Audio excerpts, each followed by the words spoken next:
Merci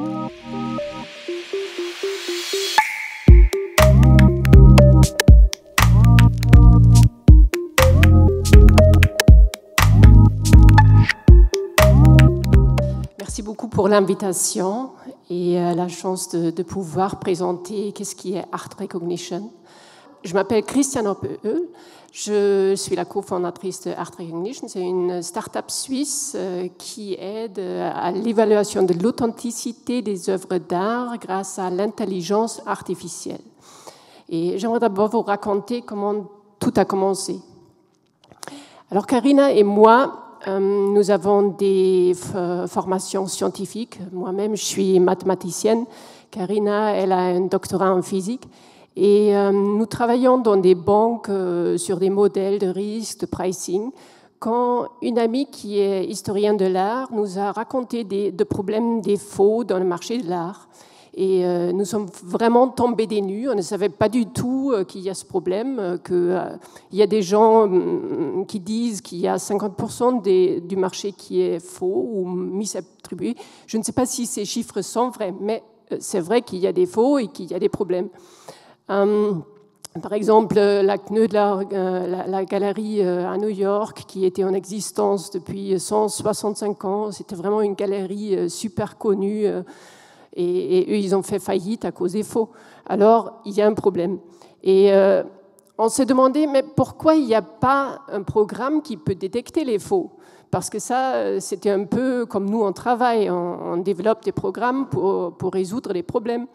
Et donc, on a regardé qu'est-ce qui existe. On a trouvé qu'il y a 3 universités qui ont développé de tels modèles.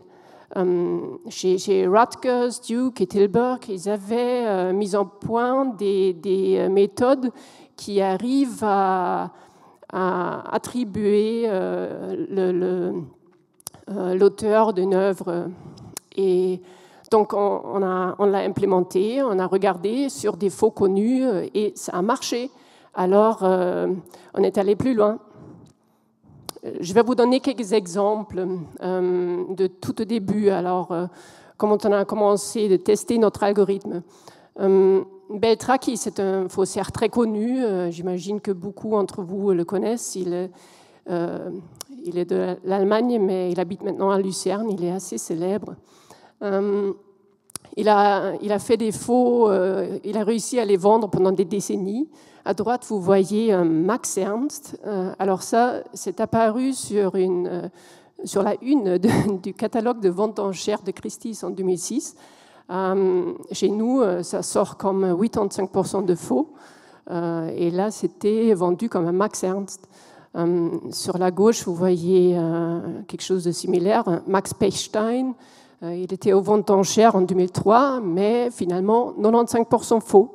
Ce sont tous les deux des Beltraki, on les a découverts il y a 10 ans, mais les maisons de vente en chair, ils n'ont pas remarqué parce que, dans le cas de Max Ernst, par exemple, l'expert d'art, il a émis le certificat d'authenticité. Alors lui, il a dit, c'est un vrai, c'est un Max Ernst. Alors, Christie's lui a fait confiance. Tony Tetreault, c'est aussi un fausseur très connu. Sur la gauche, vous voyez un Picasso qui a été dans une exhibition au Dumfries House. Et Prince Charles, il n'était pas très content quand il a appris que finalement, ce qu'il a chez lui, ce n'était pas des Picasso, Monet, etc., mais c'était Tony Tetreault qui les a peints. Et chez nous, ça a sorti 91% faux. Sur la droite, vous voyez un vrai Picasso, vous pouvez l'admirer à la Fondation Berlaire à Bâle, et ça c'est 96% vrai, selon notre IA. Dernier exemple, Elmire de Houry, c'est aussi un des très connus, aussi des maisons de vente en chair n'ont pas remarqué qu'est-ce qui est le vrai, qu'est-ce qui est le faux. Ceci est un exemple d'un Monet, celui à droite. Vous pouvez le trouver à Los Angeles, dans un musée, 87% vrai. Sur la gauche, c'est celui d'Elmire de Houry, qui est 90% faux. Alors voilà tous ces exemples, juste pour vous montrer apparemment, il y a un problème. Apparemment, les outils qui existent ne sont pas suffisants pour toujours se rendre compte qu'il y a des faux. Et si les maisons de vente enchères avaient eu notre outil, il y aurait eu moins de scandales, moins de clients frustrés. Alors, nous sommes vraiment convaincus que c'est un outil très utile. Alors, comment ça marche ? Nous entraînons un algorithme sur un artiste. Donc, pour chaque artiste, on donne le plus possible d'images sur un artiste à l'ordinateur. Par exemple, pour Van Gogh, nous avons plus de 600 images. On les donne tous à l'ordinateur et commence à chercher vraiment dans tous les détails qu'est-ce qui est typique. Qu'est-ce qui est typique pour Van Gogh ? Et il trouve les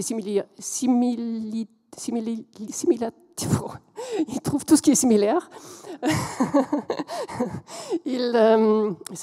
C'est mon premier discours en français de toute ma vie. Et après, on fait des tests, on fait des évaluations, et quand on arrive à des probabilités de plus que 80%, en général, on dit que l'IA, elle a bien appris l'artiste. Donc, elle arrive à distinguer qu'est-ce qui est vrai, qu'est-ce qui est faux. Et après, on lui donne des œuvres où on n'est pas sûr, on a des doutes. Et l'algorithme, il va faire la comparaison de tout ce qu'il a appris avec qu'est-ce qu'il y a sur cette œuvre-là. Après, il va nous donner une probabilité. Alors, il va regarder sur des choses comme le coup de pinceau, les couleurs, l'emplacement des bords. Et après, il va nous donner une probabilité si c'est fait par cet artiste, oui ou non. Et pour visualiser un peu, la question c'est toujours comment est-ce que l'ordinateur a maintenant trouvé cette solution-là ? Pourquoi ? Pourquoi est-ce que c'est un faux ? Pourquoi c'est un vrai ? Et donc à gauche, ça c'est une carte thermique qu'on produit. Ça montre un peu quelles parties étaient les plus décisives pour l'ordinateur d'arriver à ce résultat-là. Donc est-ce que c'était plutôt la bouche, les yeux, les cheveux ? Donc ça donne une visualisation du résultat. Pour le client, c'est assez facile. Donc, il fait une photo, il nous envoie la photo, nous faisons l'analyse. Nous envoyons après environ 7 jours la réponse. Donc, est-ce que c'est vrai ou faux, avec quelle probabilité ? Et si le client le souhaite, on écrit un rapport avec plus de détails, comme par exemple cette carte thermique. Oui, remarque importante, on n'a pas du tout l'intention de remplacer des experts d'art. Ce n'est pas le but et à mon avis, ce n'est pas possible. Je pense que l'expert d'art, c'est encore beaucoup plus. À notre avis, ça doit être utilisé comme un outil de plus pour donner plus de sécurité. Des fois, c'est utilisé au début, c'est pour ça que je l'ai mis là en première ligne, parce que c'est assez compliqué d'envoyer une œuvre, par exemple à Paris, chez Wildenstein, pour avoir leur expertise. Il faut passer par la douane, les assurances, etc. Donc, et on risque d'avoir une réponse négative. Alors, quelques clients utilisent ça d'abord pour décider est-ce que ça vaut le coup de l'envoyer. Ou sinon, il y a aussi des experts, par exemple, qui ont déjà fait plein d'analyses et qui ont toujours des doutes et qui utilisent ça après pour un élément de plus. Qu'est-ce qu'on a fait jusqu'à maintenant ? On a fait un peu plus que 400 analyses, on a maintenant un peu plus que 70 clients. C'est plutôt des collectionneurs privés qui sont... En général, ce sont des collectionneurs un peu frustrés qui... des fois, apparemment, ils ne reçoivent même pas de réponse d'un expert. L'expert, il ne veut même pas regarder. Certains experts, ils disent non, c'est pas possible. Je ne peux pas juger s'ils ont raison ou pas, mais je vois qu'il y a beaucoup de collectionneurs qui sont frustrés des processus existants. Et ça, en ce moment, c'est notre clientèle principale. Mais on a aussi une maison de vente enchères qui fait par exemple ce que j'ai dit avant de l'envoyer chez Wildenstein. Et si eux, ils ont des doutes, ils aiment bien avoir aussi ce résultat. On a aussi de plus en plus de galeries et des marchands d'art. Sur la gauche, Eureka, oui, donc on a aussi reçu des fonds de l'Union européenne. Ils nous soutiennent sur un projet de toujours améliorer l'algorithme et surtout aussi cette visualisation de laquelle j'ai parlé. C'est important de pouvoir dire pourquoi ce résultat.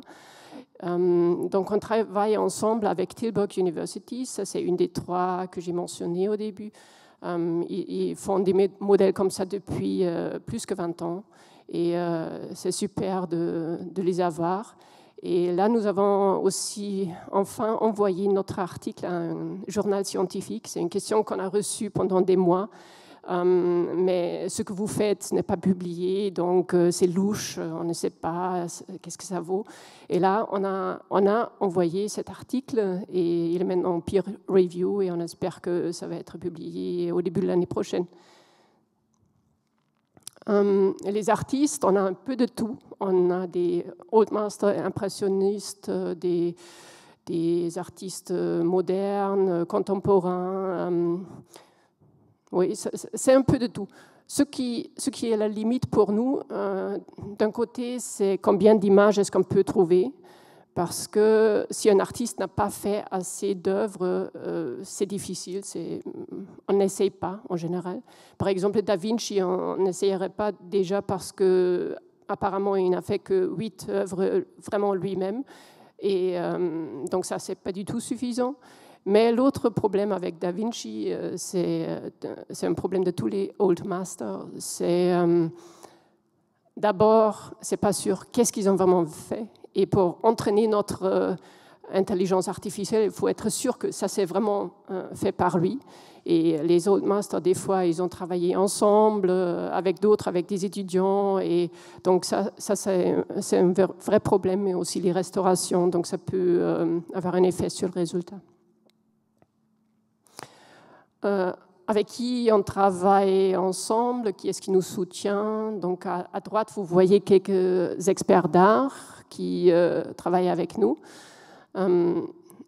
Ce ne sont pas beaucoup, on essaye d'en avoir plus, mais il y a pas mal d'hésitations entre les experts d'art de s'ouvrir, de juste s'intéresser pour ça.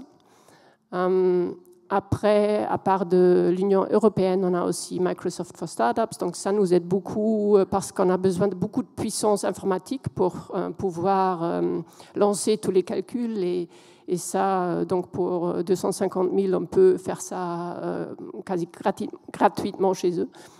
HIT, c'est House of InsurTech, c'est une filiale de Generali. Donc ils nous offrent leur bureau généreusement. Et finalement, InnoSuisse, ça c'est magnifique. Caroline, elle n'est pas là, mais elle est aussi coach chez InnoSuisse. Elle était aussi notre coach. Et c'est très bien pour un start-up d'avoir des gens à côté qui savent déjà ce que c'est, d'avoir un start-up et comment tout lancer et faire grandir et s'établir dans le marché. On a eu pas mal de médias les derniers mois. Peut-être vous avez vu certains articles, surtout un article dans The Guardian fin septembre. Depuis, je pense que c'était dans 50 journaux. Si ça vous intéresse, vous trouvez ça sur notre site. Encore une fois, l'équipe. Alors, il y a Karina et moi qui ont tout commencé. Et pour l'instant, c'est encore plutôt nous deux. On a quelques étudiants qui nous aident et en ce moment, on est en train d'engager 2 personnes, une pour communication et un développeur. Sinon, à droite, vous voyez le professeur de Tilburg University, Eric Postma. Donc lui, il a vraiment travaillé sur des sujets comme ça depuis 20 ans. Il est super. Olivier, lui, le marchand d'art, il a travaillé chez Sotheby's, Wildenstein. Il a un super réseau et ça nous a aidés dès le début. Il connaît tout le monde et il connaît les processus. Il nous a expliqué comment ça marche aujourd'hui avec les experts, qu'est-ce qui sont les problèmes, qu'est-ce qui marche bien. Donc ça, parce que nous, on n'a pas du tout une formation de l'art. Donc lui, il est vraiment notre connaissance de l'art. Et à gauche, Jason Bailey, peut-être vous connaissez mieux sur les NFT. Il est maintenant, c'est un art tech gourou un peu. Il a fait ça très tôt, mais maintenant il est surtout sur les NFT. Alors, pour finir, est-ce que j'ai pu vous convaincre qu'il faut lutter contre les faussaires et que cet outil, ça donne un plus pour les trouver, pour les identifier?